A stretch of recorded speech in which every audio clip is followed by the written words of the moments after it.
This is the Deepal S07. It's a fully electric SUV from China, which in terms of size is very similar to the Toyota RAV4, and it's also a little bit cheaper compared to a Tesla Model Y, which means altogether this is already starting to look like a great package. But is it?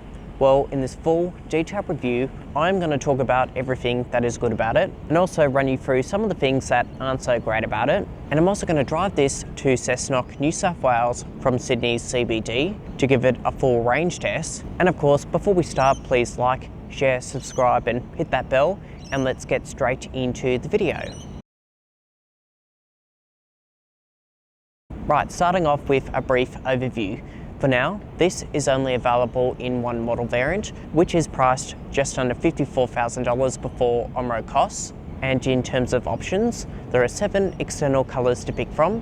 White is a no-cost option and the others are an additional fee. And it's also worth noting that you can upgrade the wheel size from 19 inches going up to 20-inch wheels. And this is also the type of vehicle that you should compare with the Tesla Model Y, the Xpeng G6 and the Kia EV5. And if we now move on to the design, the external colour of this example is finished off in a light green. And looking at the front, LED DRLs on this top section and your main headlights are over by the bottom section. There's also an open air vent to cool the battery pack, and that is all integrated together within this black plastic cladding. And I've got to say, this does look very much like a Lamborghini Urus. And from the side, you have a coupe looking silhouette. And this example is sitting on a set of 19-inch wheels that are wrapped in thick profile Gidgee tyres. There's also body cladding down on the lower section, dark tinted privacy glass surrounding the third quarter, and pop out and pop in door handles. And if we move on to the rear design, this comes with a set of LED rear combination lights that are integrated within that rear LED light bar. You've also got a rear diffuser down on the lower section and this cool looking rear spoiler with an integrated brake lamp. And if we now move on to the interior, before you climb inside, you get this key fob, which does feel quite bulky in the hand, and unless if you get an accessory, you can't really attach it to a keyring, which is a bit annoying. But you do get the ability to connect to your phone. There's also keyless entry with walk up and walk away door locking and unlocking. And finally, once you're inside, the car automatically turns on and off you go. Now, in terms of presentation, this looks pretty much identical to any other modern day EV. So it does feel and look high tech. You also get an augmented reality heads-up display showing you a lot of key information, and the picture quality is high definition. You've also got ambient lighting with a choice of multiple colours and a panoramic glass sunroof. And for touch points, over on the top here is nice and soft and squidgy. Even this section is nice and soft, and when I look towards the centre, again, nice and soft. You also get a 2-spoke steering wheel that feels nice to grip onto. Soft padding over on the top here and where you rest your elbow, and that is complemented by this wood grain effect and the quilted leather. But it is worth pointing out that you do get black plastic down on the lower sections and even on the bottom of the doors. And if we now move on to comfort, you get dual zone climate control with a dedicated climate menu, electrically adjustable synthetic leather seats with this quilted padded effect, and they also include heating and ventilation.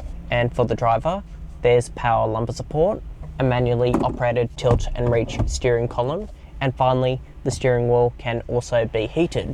And if we now move on to infotainment, it all runs off this 15.6-inch touchscreen, which you do have the ability to move side to side. And as you can see, the main menu is pretty straightforward. You've got your sub-menus down the bottom here, and it's also worth noting that you have these 2 steering wheel buttons, your digital speed over on the right-hand corner.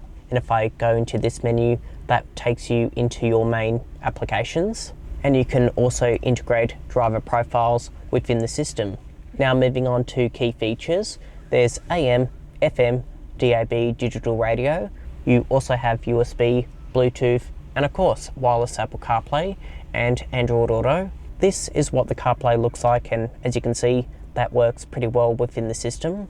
There's also a 14-speaker Sony sound system with speakers integrated within the headrests. There's also voice recognition, inbuilt satellite navigation with 3D mapping, and also a dedicated screen for your EV menu looking at your energy consumption.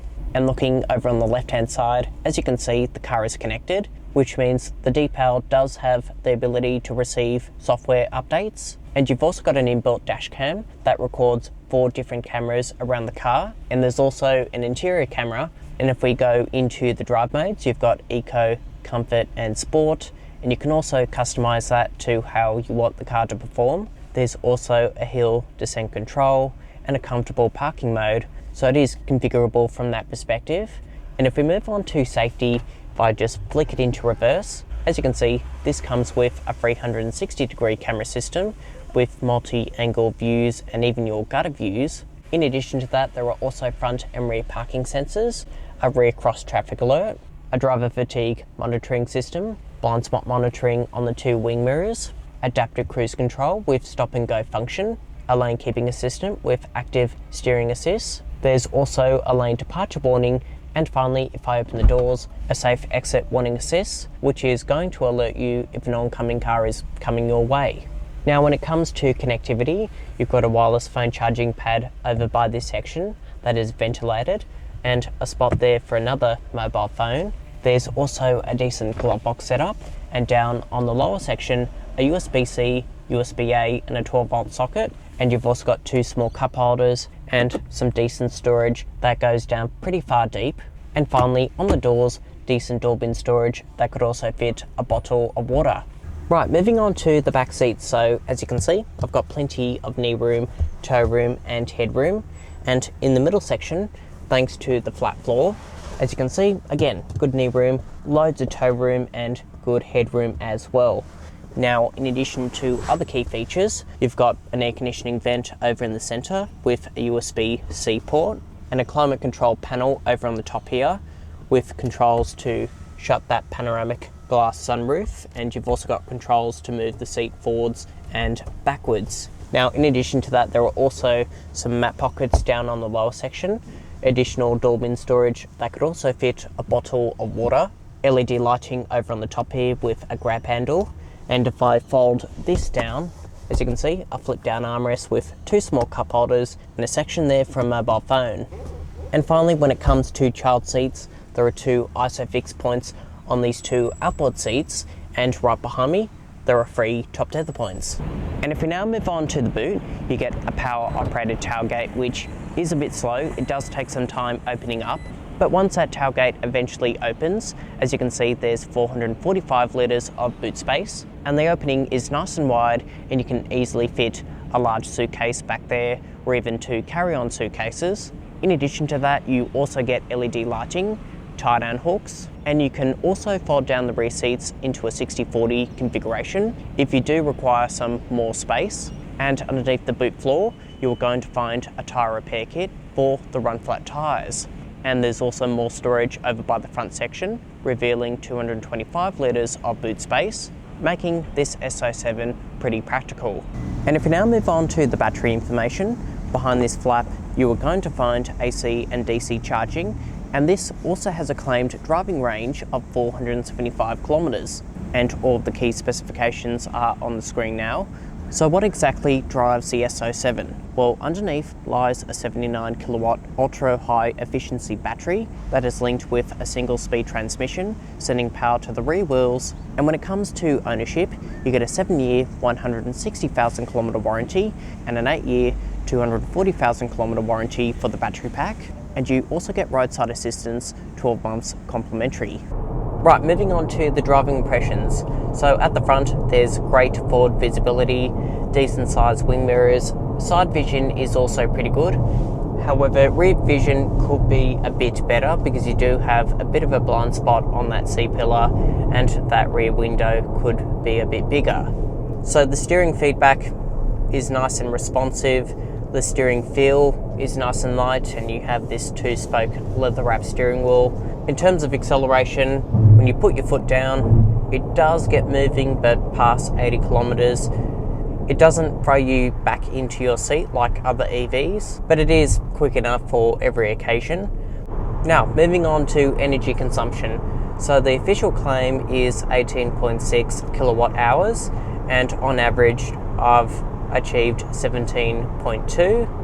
The range is 475 kilometres, and I've just taken this up to Cessnock. So on the motorway, through the country roads, and I've also done a bit of city driving locally around the CBD. So I'm on my way back to Sydney. I've got about 106 kilometres of range with 22% in the battery pack. The aircon lights didn't seem to consume power, but building up speed on the motorway, and when you do put it in sports mode, that does consume a lot of energy. And if we move on to driver assistance, the driver fatigue monitoring system is very intrusive. That just did not shut up. And that is the only thing that I couldn't work out how to turn off, or at least configure. The lane centering kept going off as well. The adaptive cruise control kept disengaging. So there is a lot of work that needs to be done when it comes to driver assistance. The accelerator pedal is a bit sensitive, and even the brake pedal feel, but you can configure all that within the driving modes. And in terms of road noise, as you can hear, it is pretty quiet, but the tyres do make a bit of roar, and the suspension does come across on the soft side. Now, as a bit of a wrap up, there are some compromises in most EVs within this price range, so this is still a good option to consider, but you should definitely test drive one first, see if it's right for you. And if you can live with some of the compromises that I've mentioned, this is definitely a good alternative to consider, because there are some compromises with a lot of these EVs in this price range. So with my driving impressions out of the way, let's now wrap up with a verdict. So then, what is my final verdict on the Deepal S07? Well, this is packed with a lot of features, and it does look and feel fairly premium for the price tag. So on paper, it does seem pretty good when it comes to value for money. But when it comes to driving this, well, it isn't really that great, and the safety tech is pretty terrible. But of course, let me know your feedback of what you think of the S07, and also tell me, would you pick this or another rival? And if you haven't already, please like, share, subscribe, and hit the bell, and I will see you in the next film. Thanks for watching.